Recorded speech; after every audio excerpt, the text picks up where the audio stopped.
पंचामृत जलेन स्नापयामि मार्जयामि तदुपरि शुद्धरकेन स्नापयामि मार्जयामि तदुपरि ना अच्छी बड़ बड़ तोरण ना अच्छी बड़ बड़ मूर्ति आडंबर नुहे बरम निराडंबर भाव में कोविड कटकणा को मानि चलित वर्षर गणेश पूजा हर्ष उल्लास सहित पालित हो जाइछि।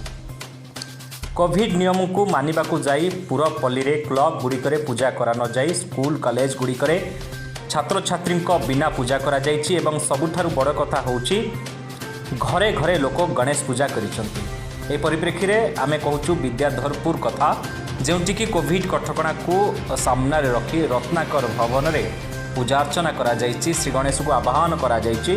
रत्नाकर भवन परिवार पक्षरु एही पूजा कार्यक्रम को सुचारू रूपे तुलाइछंती रतागड़ अंचलर वरिष्ठ पूजक नीलमणि पंडा महोदय एवं सेठारे छोट छोट पिलामानक द्वारा पुष्पांजलि कार्यक्रम मध्य करा जाइथला। एभली एक उत्सव मुखर पूजा को कोविड कटकणा भितर पालन करिथिबारु रत्नाकर भवन परिवार लोके माने खुशी थिबा समय रे सरकारଙ୍କର नियम मानन्तु घरे रुहन्तु सुस्थ रुहन्तु एभली किछि वार्ता मध्य देइथिले।